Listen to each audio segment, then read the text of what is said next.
All right, guys, welcome back to the first proper return episode of Yay! I nearly went Game of Thrones for some reason. I was like, this ain't Game I of nearly went Kermit the Frog. Thrones. But Happy feet. yay! I need those Welcome happy back. feet. This is the best podcast ever. It's He Crossing said Swords, that. y'all. He tweeted that. He deleted it because it was Yeah. like someone said it's fake news, but you can take our word for it. He It's not tweeted that. fake news. It's genuine news. And do you know what though? I think that's a great place to start. You've given us an opportunity to jump in. You know we love a shitty segue. Yeah. And that is it. That is opportunity. So this week we're going to talk about sort of a more current affairs episode. And Yeah. guys, a lot has happened. We've been away. The thing is, the way we go through it, you'd think we've been away for like 10 years. Absolutely. We've been away about 2 months. Yeah. And like, so much shit has gone down. So much has fucking happened. I literally, but let's start. It was like, I remember like at one point I thought I better start making notes while we're away because I'm going to forget half of this. Yeah, it's a lot. So, but let's use that segue. Trump is out. Hallelujah. The thing is, Hallelujah. is he officially Hallelujah. though, or is, I mean, I know he's been voted out, but Some like, states are going to recount. Look, Georgia was close enough; they're already recounting, and obviously he's going to go to the Supreme Court. I saw a great meme, by the way.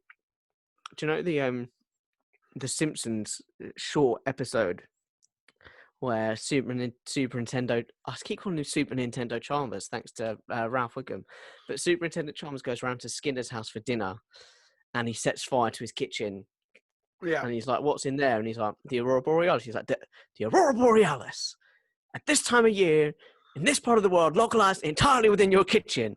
And he just kind of pauses and goes, "Yes. May I see it?" No. And like, it was you for the Trump thing. It was like, so you're claiming, like, what are you claiming here, Donald? He's like, voter fraud in the most closely watched election in the history of the US, localized entirely within swing states that Biden won. Yes. Yes. Absolutely. It's one of the things you knew it would happen because I think we did touch on it months ago when we talked about current events and politics that Trump had hinted through his press secretary to the press and to the public that he would seriously consider not honouring the election if he lost. Peaceful transition of power and all that business. Yeah, no, absolutely. And to be honest, personally, I don't know how that works, but I can only imagine it ends up with him literally being dragged out by his toenails. I'd pay to watch it. I'm not even joking. Like, if someone said, here's we're going to cover the full cameras of the White House are going to be open to the public to watch this spectacle, it's like 20 quid. I'd pay it. I would. Yeah, so would I. But yeah, and look, let's not underestimate that this was a big deal. This was the biggest turnout in the US election history. Biden officially holds the record now for most votes, most popular votes, most actual number of votes at about 74 million. Yeah. I mean, I don't have the official figure, and it feels like the kind of thing that a better prepared podder might have had. That's not how we do the record. The record was previously held by Barack Obama, who won with 69.4 million votes. Trump got just over 71 million votes in this election. Yeah. So it was a huge turnout. So the losing candidate, it's like Liverpool when they lost to City a couple of years ago. The losing candidate has still got a record number of votes that would have won him the election in any other fucking year. Mm. The only thing no one that so far that I've seen, I could be wrong, is talking about is that he is able to run again. And that he can in 4 years' time, or 3, because they start about a year out, start campaigning to become president again. Well, here's the thing, and I apologize if I'm patronizing you, and I'm not speaking to you here. Or I am speaking to you, but I'm mostly speaking to the listeners. Apologies if I patronize you. There's a 2-term limit in the US, has been for a good couple hundred years. Technically, if you've only served 1 term, you can run again. But the idea is that because you've already been voted out, if you were incumbent, you were in office, and people turned up to vote you out, the public aren't really on your side. Therefore, no party is going to nominate you to represent them in any further election because it's already been decided the people don't want you. We're not going to win with you in Yeah. charge. So legally and technically, he can run again, but it is But it's highly unlikely. unlikely. He'd have to run as an independent candidate. He's the sort of person you could see doing it, though. And speaking of independent candidates, Kanye West. He was running, then he wasn't running, then he was running, then he wasn't running, and then he also wanted to write it. 50k votes. I know. 50,000 people in the US genuinely went, Kanye, that's my guy. And not just on a whim, they had to write his name. They had to be, it wasn't like, who do I decide? They had to have that. They had to think about it and pull that to the front of their mind and write Kanye West. Well, I suppose some of them could have been protest votes, I suppose. Oh, no, but ticking a box is one thing. How would you feel to actually write out the words Kanye West during an actual election? Thing is, it's like, I don't think I'd have ever been able to write Boris Johnson in a box or like on a piece of paper. Oh, I never would have. You didn't even tick the box. I don't know what you're talking about. Well, no. I know, and you know what? I saw a post the other day that said, ironically, Theresa May might actually be the best prime minister for the last decade. Yeah, good times. Which is mad because she sort of is. Yeah, that's insane. Yeah, I mean, to be honest, I'd probably say Tony Blair at this point, and I don't like him. I know, and I was talking to someone about this the other day. The fact is, the man's a war criminal. He started a war, was found guilty of starting a war illegally, and yet now we look at what we've got and we're like, it wasn't that bad. So he started a war. He looked after people. Do you know what I mean? You know, the Middle East are always fighting anyway. What really, what did we damage do? were we doing? Yeah. I mean, really. Like, but it is nice. Is it that we're looking back at a fucking war and being like, yeah. But at least we do now have an opposition leader that does at least try and hold the Prime Minister accountable. Yes, and I love another good segue. So, the official report came out on the anti-Semitism thing in Labour, and they found that Corbyn wasn't doing enough. And what was Corbyn's response? Typically bland and unanswering. Yeah. He was essentially just like, I think it's terrible that happened, and I tried my best, and it's like, but you didn't. That's why you're in this mess. That's what the report found. Yeah, and then Keir Starmer did the best thing he could have possibly done, to be honest with you. And I actually texted you at the time and said that it was a genius move from him. Yeah, and it's what Corbyn should have been doing. Because do you know what? And Boris and people like this have proven it. People don't care if you're making the wrong decisions. They just want to see you make decisions. Yeah, they want to see action. Right or wrong, they want to see action. You have to be seen to be doing something. And that's exactly what Keir Starmer did. And Keir Starmer has shown twice now that he's not going to put up with shit. He got rid of Rebecca Long Bailey, I believe her name was. Yes. And now Jeremy Corbyn, the previous leader. Yes. It's a good thing. It's as you said, it's nice to have an opposition leader that I feel can actually call the answers. And actually, there was in question time the week just gone as of recording this, and he said how many. I can't remember. He said how you paid 150 million to this company to order, 100,000 face masks or whatever it was, maybe 1 million face masks. I don't know what the going rate of face masks is. He said how many of those were usable, and Johnson Company went, oh, the spirit of independent businesses, and we're keeping the small businesses going in this country, and we're giving them a float. And he waffled on for about a minute and a half, and his little board behind him, his little horde behind him, were like, yeah. And then Keir Starmer just calmly got up and went, 0. The answer is 0. And I was like, fucking mic drop moment. Yeah. Well, that's the thing. You let him waffle on, and then you get up and you say, okay, that's great, Boris. I asked you a question, though. Let's get to that. I'm not going to get distracted. And that's what he doesn't get distracted by the waffling and go, well, hang on a minute. We care about small businesses too. And I never said that. He just goes, asked you a question. This answer is the question. Yeah. And it's so refreshing. Absolutely. And I mean, to be honest, from pretty early doors, I became quite keen on him because it was just from the get-go, as you say, Boris waffles and he calls him out on it, and it's a pleasure to watch, actually. I mean, it's It still actually is. frustrating. It's frustrating to have a prime minister that just won't be accountable or answer any questions. But No, yeah, and we're at in the least we've position got again, someone who goes after him. fuck up after fuck up, U-turn after U-turn. And that's what I think. I think the biggest mistake that this government, one of the biggest mistakes this government has made is with all their U-turns, right or wrong to U-turn. And I believe generally the right action has come about from their U-turns. So the A-level Yeah, thing and the school meal thing, twice yeah. with the school meal thing, which we'll come on to in a minute. Oh, And I think the problem is what that comes across to as the public is that we kind of see, well, they're making it up as they go along. They're flip-flopping, they're going back and forth. Clearly, they don't have a clue. They're not confident in their own decisions. So why the hell should I listen to anything they say about this coronavirus? Because 2 days from now, they'll probably tell me something else and the advice will be completely different. well, 100%. I mean, just look at, like you say, going into lockdown for a second time. 3 weeks before it was announced, Keir Starmer was asking that we go into a circuit break lockdown because of Sage's warning and advice. Yeah, and Sage, by the way, 6 weeks before we went into lockdown, 6 weeks, Sage advised a circuit breaker as soon as possible, starting now, a circuit Yeah. breaker. And they said that for 6 weeks. And the most annoying thing is Boris and that are still coming out and trying it every now and then, not as much as they were at the start of the pandemic, but they're still coming out and saying, we're following the science. Well, no, you're not. Yeah, we should have been coming out of a lockdown, not going into one when we did.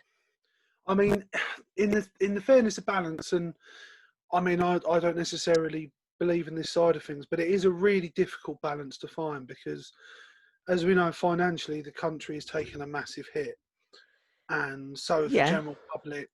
And I've seen personally the damage for people I care about from the first lockdown, and now having to go into a second one, and literally having no money, and there being no more financial support from the government. Let me talk Um, to you about that though, then, because the furlough scheme was mm, extended until March, but it was extended on essentially the day of the deadline of the first lot. yes, And a lot of companies made redundancies and cuts based on the fact that the furlough scheme was ending. yes. And a lot of people have lost their jobs when actually they needn't have for the next 5 months. No, and then we're probably about 5 months, 4 months behind the curve on that as well, because both Germany and France had extended furlough for a year, long before we had. But Yeah, in and terms of like small businesses, I know someone who runs a small business, and the support they've had from the government that's basically ran out now, and they won't get any more. The damage is just going to get worse. But I also believe we need to save lives, so I feel quite torn on it because I see the damage it causes people I know and care about, but I also but see the that's damage it's causing the in terms of fact lives. is the fact is we're doing neither. We've just surpassed 50,000 on the death toll, which is we're the Yeah, first ones to do that, by the way. Go us. We're the worst hit economy. So it's like, in football, when a player's approaching the goal and they can't work out whether to pass or shoot, so they do neither and it goes nowhere. yeah. That's essentially what our government's done. It's like, do we focus on lives? Do we focus on the economy? And what they've done is they've done neither. They focus on neither and they fucked up both. No, and I think the problem is, for me, I've just lost my train of fucking thought. Um, That's all right, big guy. First pod back, second pod back. It's all right. yeah, You're no, I getting had a there. point I wanted to make, and it's just completely disappeared. It's completely disappeared. Well, maybe it'll come back to you, but if not, they're talking about the lockdown, the handling of lockdown, the handling of the pandemic. The fact is we're, I mean, Jesus, we just handed out a government contract without any, as per is the norm now, without any, Due diligence. right to contest it, without any due diligence, to a company that was set up in March. And we've given them about 50 million quid. Well, yeah, and I've heard of about 3 different stories of massive contracts we've handed out to companies. One was like nearly 400 million, and they've gone to people who are married to Tory cabinet Tory members peers or and high cabinet members. ranking. Yeah. Yeah, and you just go, fuck's sake, they're not even trying. That's not even trying to hide it. Do you know what I mean? And now I don't know which segue to follow, so I'll flip a coin in my head. Let's follow the marrying of Tory peers. Who do we think leaked the lockdown news? Oh, So for those of you that don't know, there was a meeting in which 4 people were present where they decided that we're going into a second lockdown. Those people were Boris Johnson, oh yes, I Rishi did hear Sunak, about this. Matt Hancock, and Michael Gove. Now, rather than waiting to announce it officially, what happened was one of those 4 leaked it to the papers, and it caused panic. It caused it was bad handling, poor handling. Yeah. Here's the thing: so the paper it was leaked to, or the papers that were the first to get hold of it, one of them, Michael Gove's wife works at. Another one, Michael Gove's wife used to work at. Yeah. Who do you think leaked it? I reckon it was Rishi, you know, that treacherous bastard. You know what it is? It's the Tories have never trusted brown people. Yeah, 100%. They never will. It's absolutely what it is. No, they never will now. No.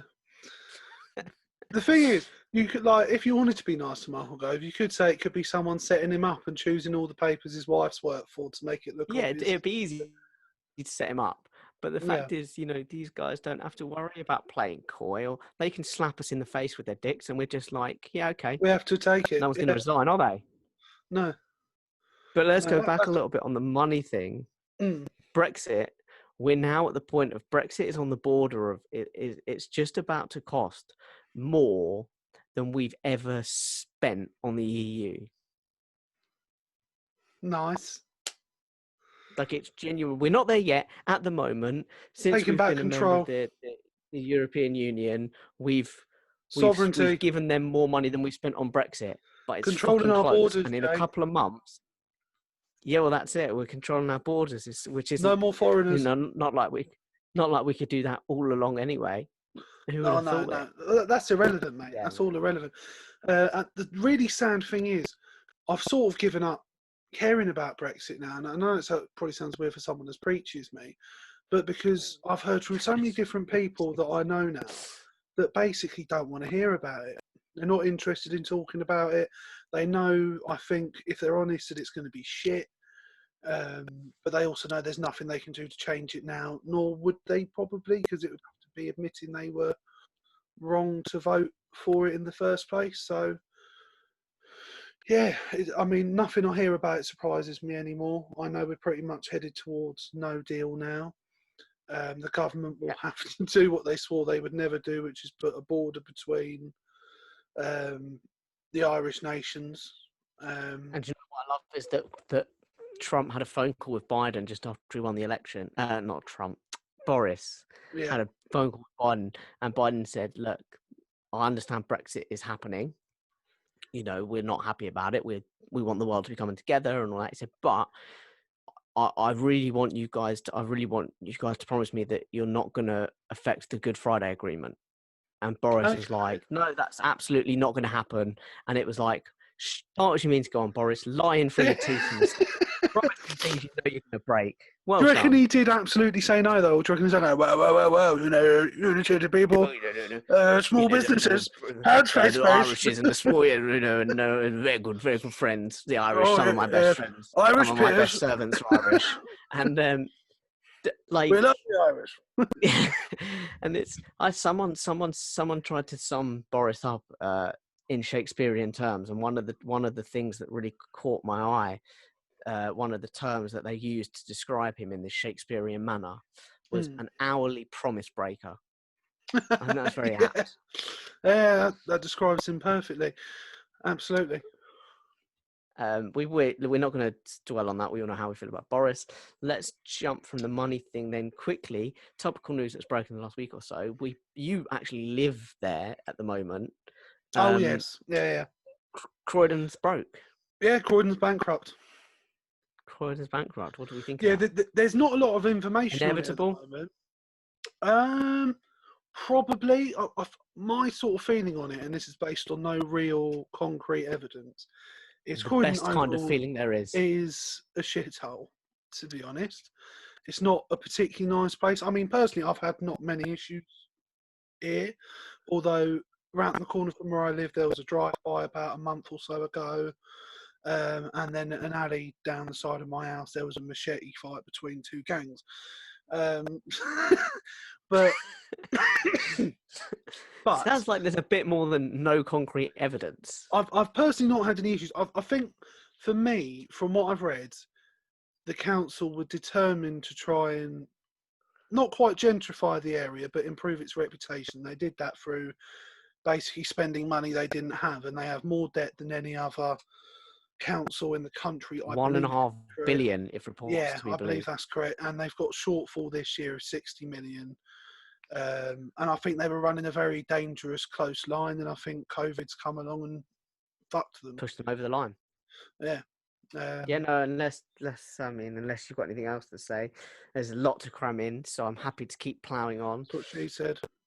We've already spoken about the U-turns and whatever. We have to give a mention to Marcus Rashford, don't we?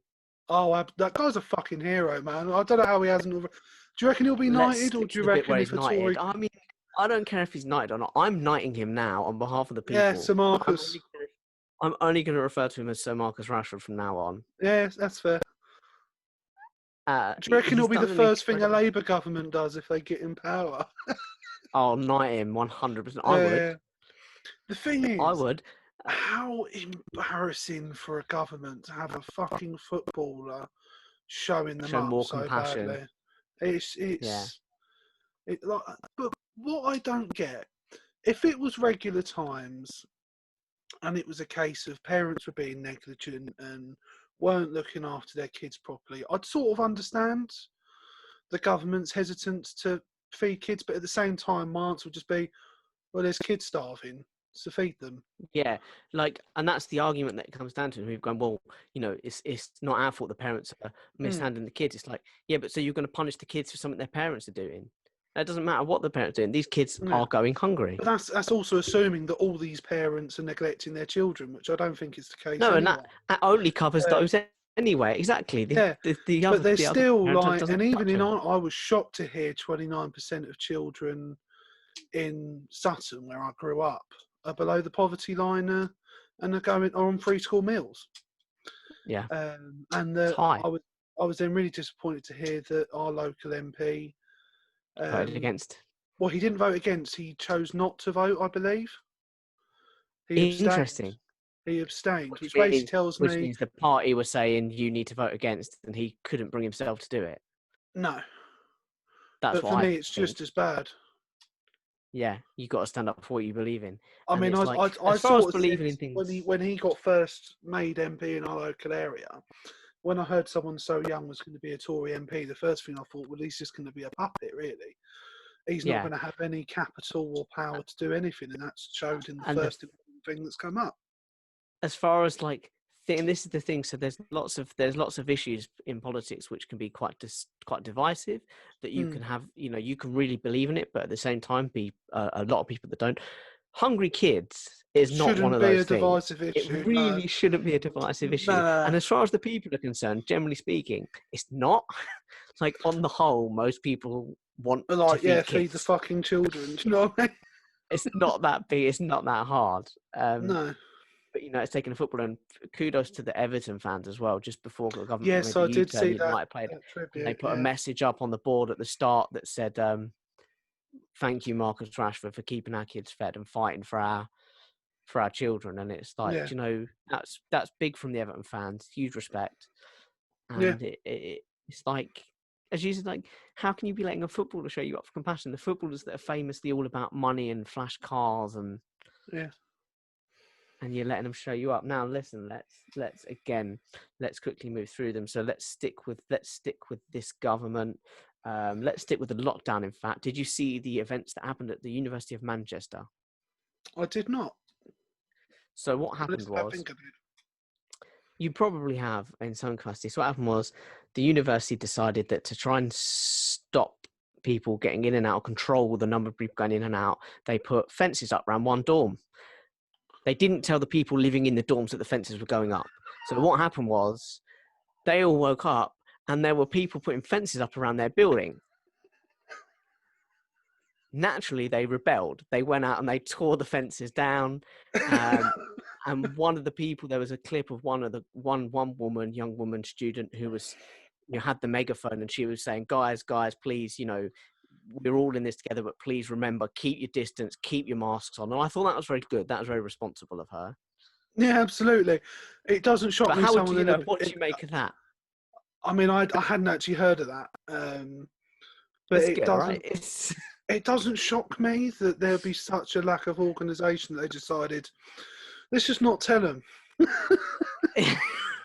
Like, how They're would you all feel if you students. They'll wake up late. We'll get them started early, and the fence will be up before they know what's happened. Yeah, they'll be up before countdown. That'll be fine. So, was the intention kids. literally to lock these university students into their dorms? Yeah, it was to control the number of people going in and out, is the official story, so that they could keep an eye and make sure that they weren't bringing people back, make sure they weren't bringing relatives in and stuff like that. This fenced area would have a gate. So all it would take is for someone who's inside to open the door, and anyone could come in anyway. So it doesn't... Yes, and they've replaced it now with a patrolling security guards. Right. Rather than the fence.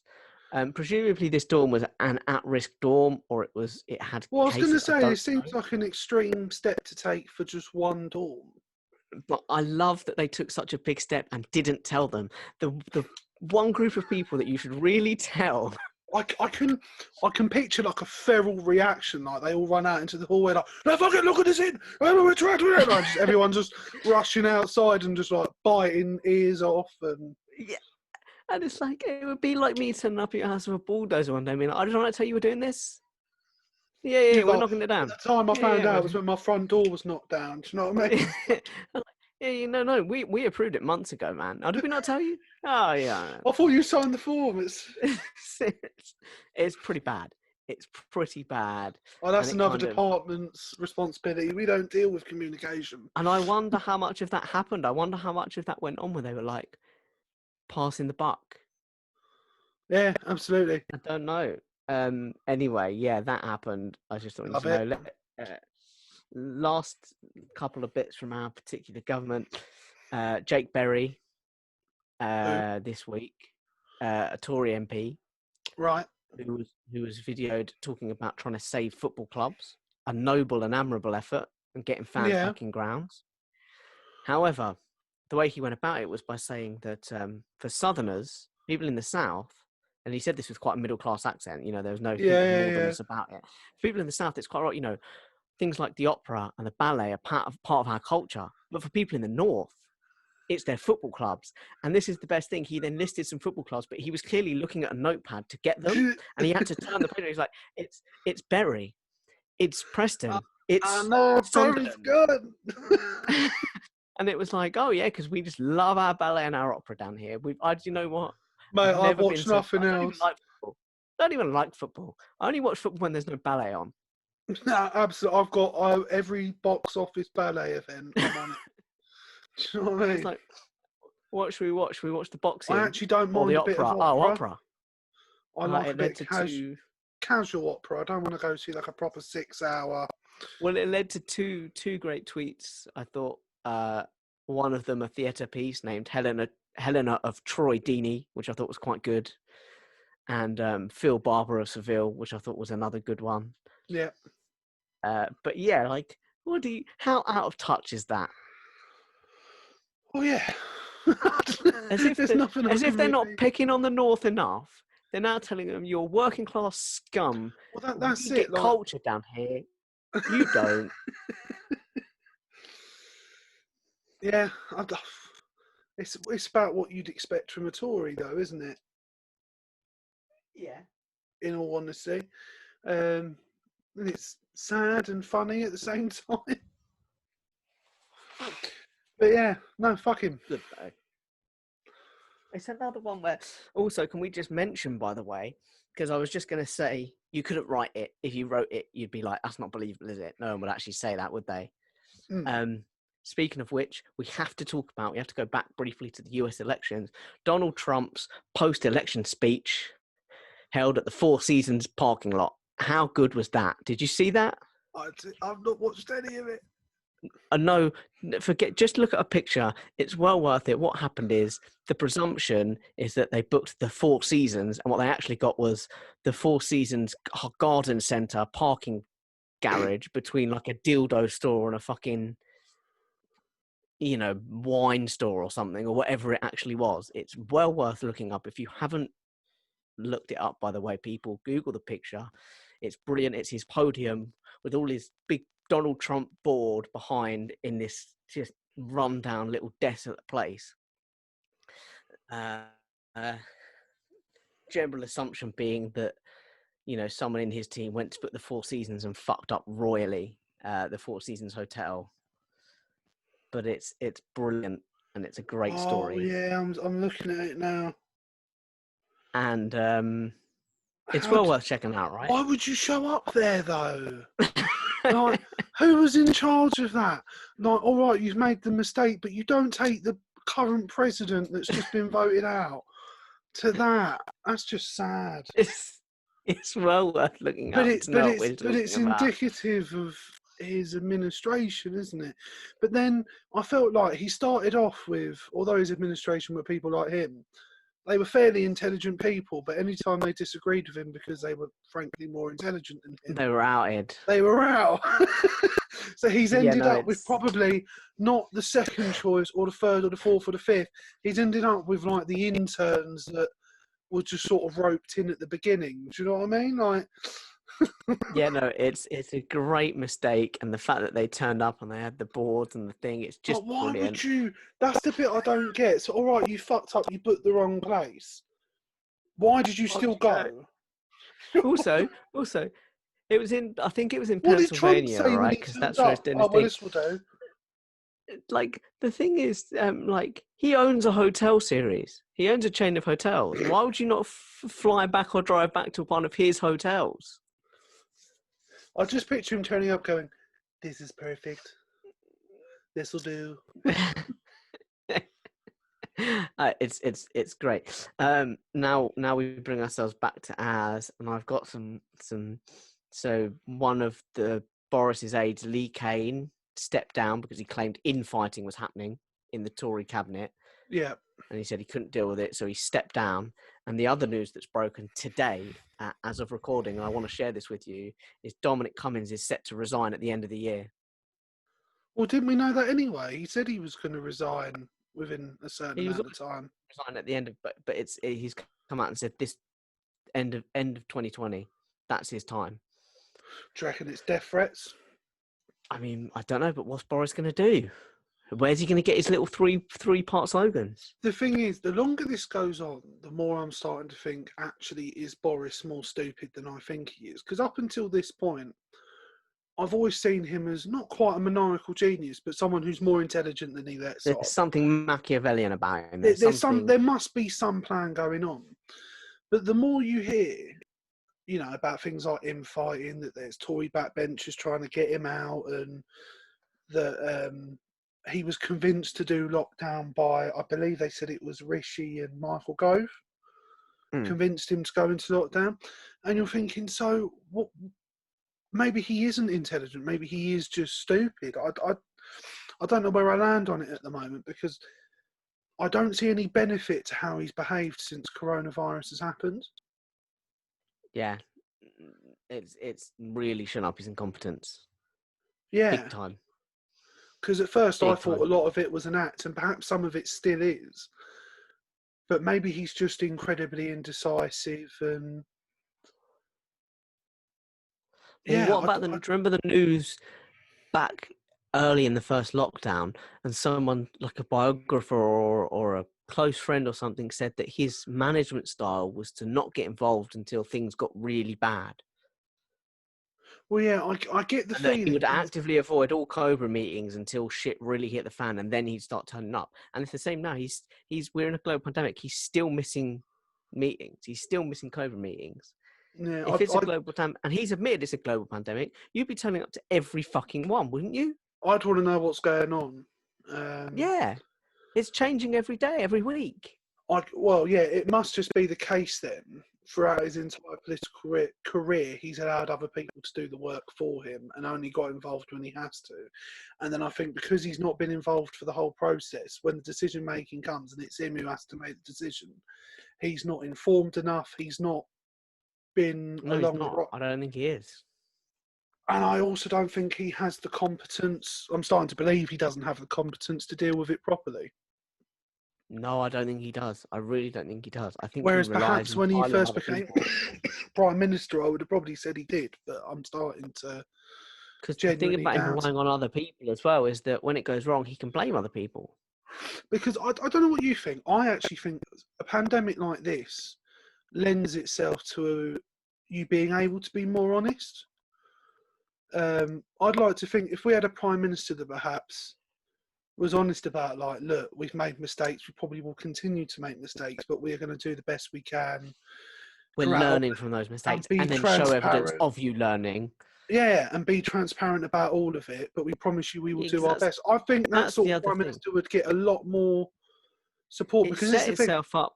It's the one thing that sort of made me happy about the pandemic, as much as you can be happy about it, was beforehand the fact he won such a huge victory really depressed me because it was like, are people really that That stupid? dumb.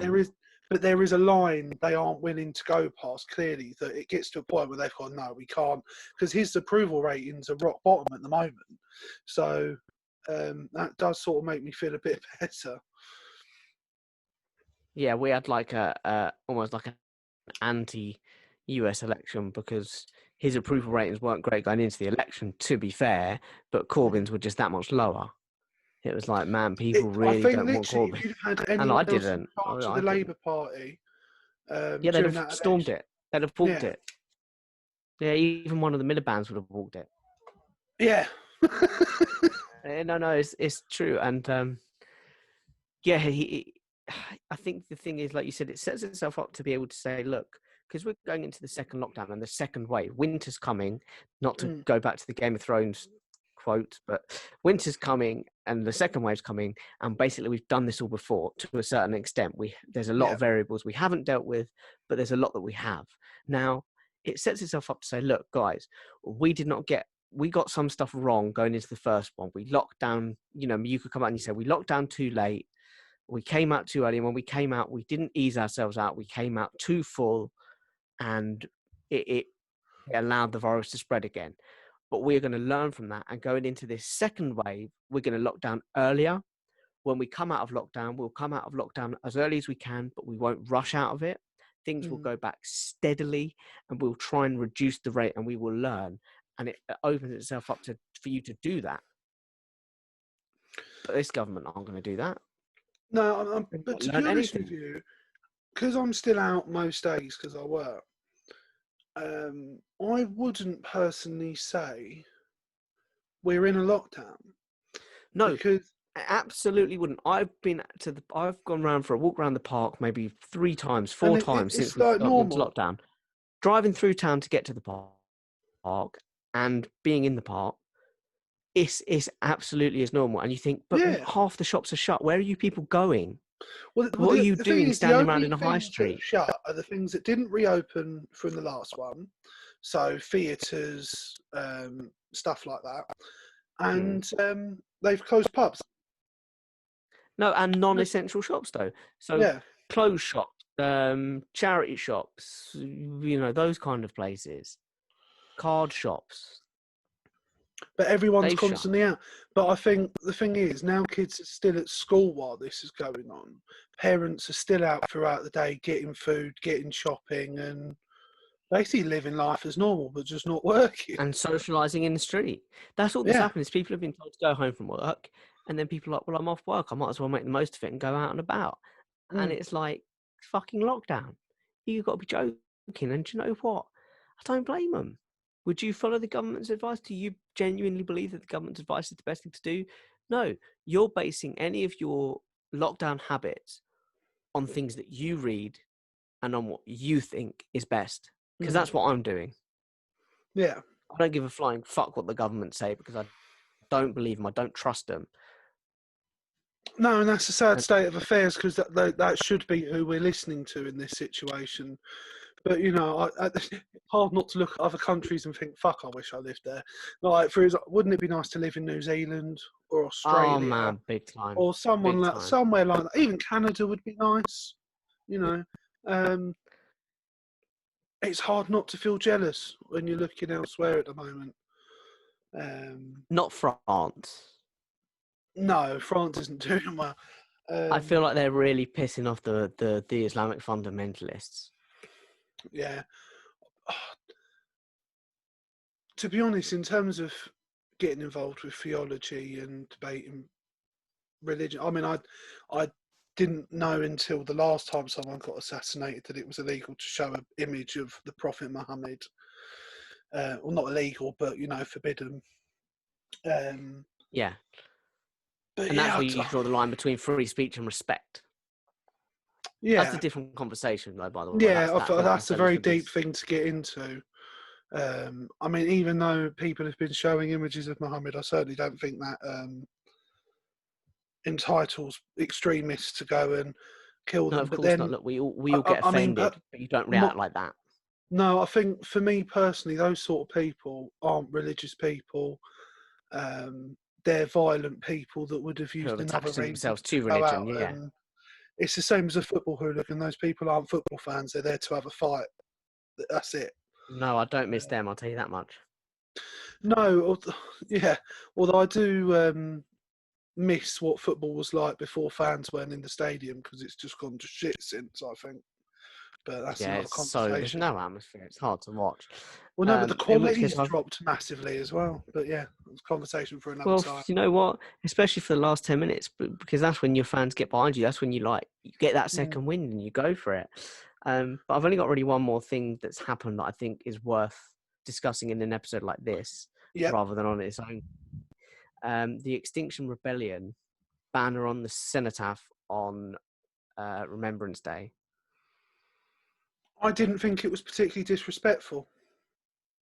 So for those of you that don't know, just quickly, Extinction Rebellion placed a banner on the cenotaph on Remembrance Day.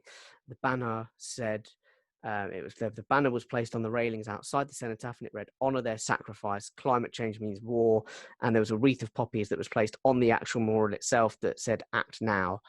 And a number of veterans were a part of that. I don't want to call it a hijacking of the cenotaph, but a number of veterans were a part of that. And they've all spoken about how, they're fighting for, they're fighting for they fought for their children's future, for their grandchildren's future. And they said, that doesn't just include, fighting, fascists and people who might be threatening your way of life. That also means fighting global change. Yeah. So I know you've said you don't think it's necessarily disrespectful. No, What do you make? I thought the fact they didn't interrupt the service itself, they didn't interrupt the silence, the message itself wasn't offensive or disrespectful. They still kept him remember them and that sort of thing. And as this podcast knows, we're supporters of Climate change, activists for climate advocacy. change. Biden said that's the first thing he's going to do when he takes office is Let's go rejoin back the into the Paris Paris Accords. Accords. Yeah. And I think that's brilliant. No, but I think it is the biggest issue facing our planet currently. And I think it's the biggest issue facing Extinction Rebellion is that they have a good message, but they're quite aggressive with it, and sometimes that puts people off it, and that has the opposite effect. I would probably say that's one of their tamer things they've done. They could have been a lot more aggressive. No, absolutely. So like generally speaking, that's their approach. Maybe they're learning from from previous mistakes in terms of being a bit less overt in their message. But no, I personally didn't see an issue with it because... No, I didn't. I think probably the point they were trying to make is it's great we're looking back and we should remember these soldiers, but ultimately if we all die because of climate change, what was the point? Yeah, their battle was in vain if there's no... That was the message I took from it. And to be honest, with the greatest respect, the country, there is no... So yeah, it will have all been in vain, and obviously, personally, I think it will be in vain anyway because the country they fought for won't exist. Because I think Brexit is going to break up the union. That's my own personal opinion. Again, that's I perhaps think for the another issue. sad thing is I don't see it going any other way.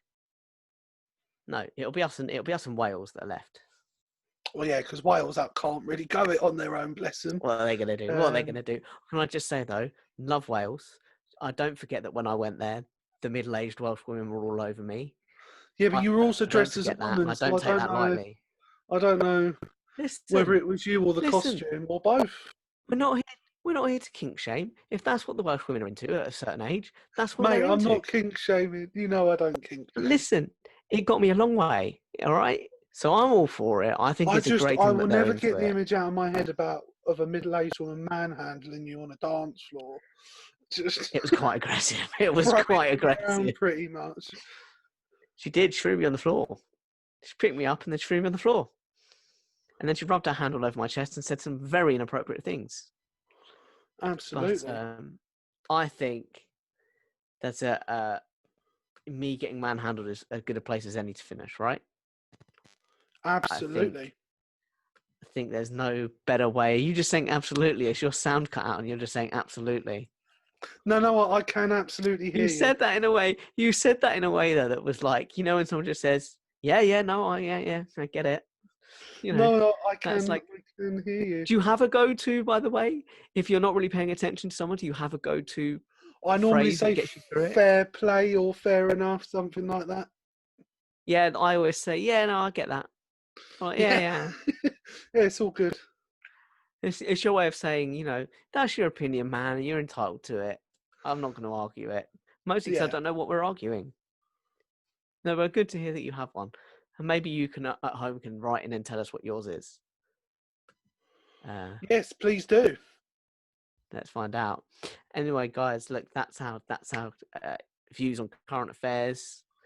There was a lot to cover, so if we didn't get Yeah, to there something was. that you're particularly interested in, let us know. We'll try and cover it separately. Equally, if you thought we breezed through some of the things, there was a lot and we just had to keep going. Again, if you feel you want us to expound on any particular story, write in and let us know. And how can they do that? They can do that by checking us out on Facebook at Crossing Swords, on Twitter at Swords Crossing. We are on Instagram at Crossing Swords _podcast, and we have an email address which is crossingswords19@gmail.com. Bang on, baby. There it is. Big hand for that man. Smashed it. Some of you veterans among you, the real OG listeners might remember that there was a time when that wasn't easy for Big to get through. He struggled. No, it wasn't. It was the Twitter handle that I always struggled with, to be fair. He did struggle with it, but he got through it and he's getting through it. And I think, the veterans among us should remember that and honour that. Well done, that man. Yeah, thank you. And I think I don't have anything else to add other than fuck Boris, which is my usual caveat on any conversation, which is my usual. Absolutely. And on that, I think is as good a place as any to end. Take care, guys. Take care. Goodbye.